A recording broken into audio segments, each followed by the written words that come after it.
Aujourd'hui, un plugin gratuit qui vous permettra d'ajouter un type effet VHS, ou peut-être même encore une aberration chromatique comme ceci, voire une distorsion due à la chaleur, mais aussi un Dream Glow, et vous pourrez aussi peut-être faire ceci. Sans oublier bien sûr des titrages, que ce soit de type Fortnite ou même en nuage. Et moi je vais peut-être arrêter de parler comme un forêt.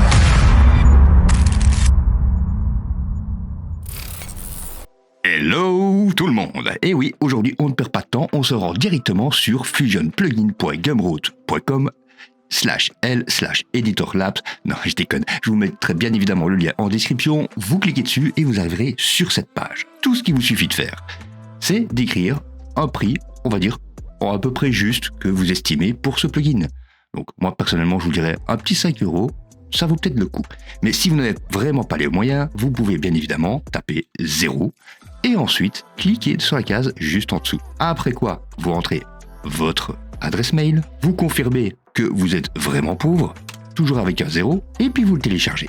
Et ne vous inquiétez pas, si vous ne le prenez pas directement sur le site, un petit email vous sera envoyé avec vos liens et aussi votre numéro de licence. Après quoi, bien évidemment, vous aurez un petit fichier LUA que vous glisserez tout simplement dans l'espace composition juste ici. Et si il ne veut pas s'installer, vous allez à ce moment-là dans l'espace de travail, vous ouvrez la console, ici je vais nettoyer, et vous le glissez dans cette petite case-là de recherche. Et théoriquement, il s'installera tout seul. Pour être sûr, vous redémarrez DaVinci Resolve et je vais vous montrer où le retrouver. Pour ça, pas bien difficile, et c'est comme tous les autres plugins ou scripts que l'on va ajouter à DaVinci, on peut les retrouver dans le Workspace. Vous cliquez dessus, vous allez dans Script, ensuite Composition, Xsession, Editor Labs, et vous ouvrez le Editors Lab. Et là, une petite fenêtre s'ouvre, bien évidemment.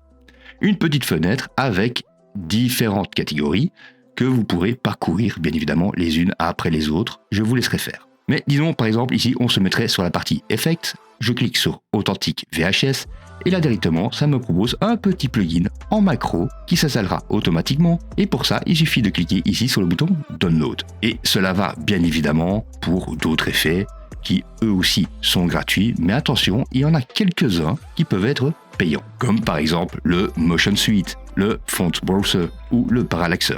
Mais ça, ce sera à vous de décider si il vous serait utile ou non. Une fois que vous avez décidé des effets que vous voulez garder, par exemple moi ici j'ai téléchargé le Dark Glow, donc c'est un glow qui va agir sur les lumières sombres et non pas sur les lumières plus claires, et je peux vérifier bien évidemment si il est bien à jour en cliquant juste là, et c'est bon. Une fois que vous avez tout téléchargé, vous pouvez fermer la fenêtre, vous ne les retrouverez absolument pas ici dans la partie montage. Il vous faudra absolument aller dans Fusion. Alors, deux possibilités pour les retrouver. La première, c'est avec la bibliothèque d'accès rapide, CTRL/espace, et vous tapez directement le nom du nœud que vous voulez. Par exemple, Dark Glow, et je peux le retrouver directement. Ou sinon, vous allez dans la bibliothèque d'effets, Party Tools, et vous ouvrez les macros. Et ici, bien évidemment, vous y retrouverez non pas tous, mais une bonne partie des effets que vous aurez ajoutés. Et oui, pas tous, parce qu'il y en a quelques-uns qui n'apparaîtront pas. Pour les utiliser, pas bien difficile, il vous suffit de les attraper et de les glisser directement dans votre espace composition. Par exemple, ici, je vais utiliser le Hit Distortion. Je peux sélectionner mon Media In et ensuite cliquer sur le Hit. Et voilà, il s'ajoutera directement. Et là, nous avons notre effet avec la déformation due à la chaleur. Et si on le désactive, c'est comme si on n'avait rien mis. Et bien évidemment, vous pouvez retrouver différents paramètres dans l'inspecteur à ajuster suivant vos besoins. Mais il est possible que certains aient des petits problèmes. Comme par exemple ici le Milo VHS.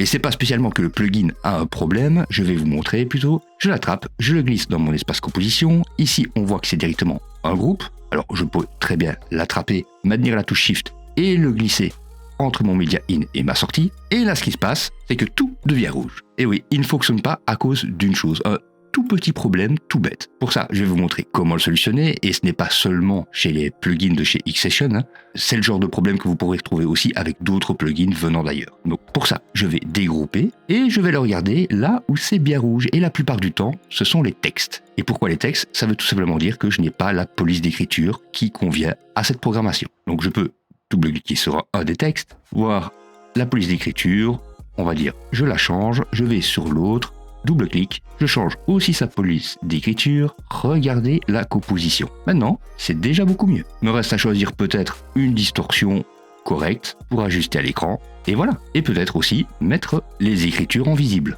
Pour ça, je vais aller enlever l'expression du blend, les mettre comme ceci. Et évidemment, vous l'imaginez fortement, mais vous pourrez mettre des effets par-dessus vos vidéos et non pas les intégrer. Voilà.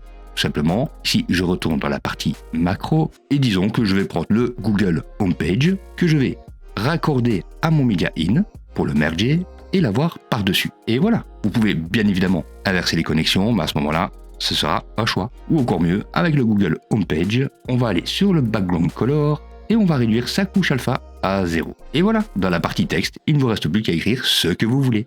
En gros, c'est à peu près comme ça que vont fonctionner à peu près tous les nœuds. Soit ils vont s'intégrer directement dans votre composition, soit ils viendront s'ajouter par-dessus grâce à un merge. Et voilà, c'était une astuce de plus. Sur ce, merci de m'avoir suivi, n'hésitez surtout pas à laisser un petit pouce vers le haut, à partager, à laisser des commentaires pour phagocyter l'algorithme de YouTube, à vous abonner si ce n'était toujours pas fait. Et bon, portez-vous bien et à la prochaine.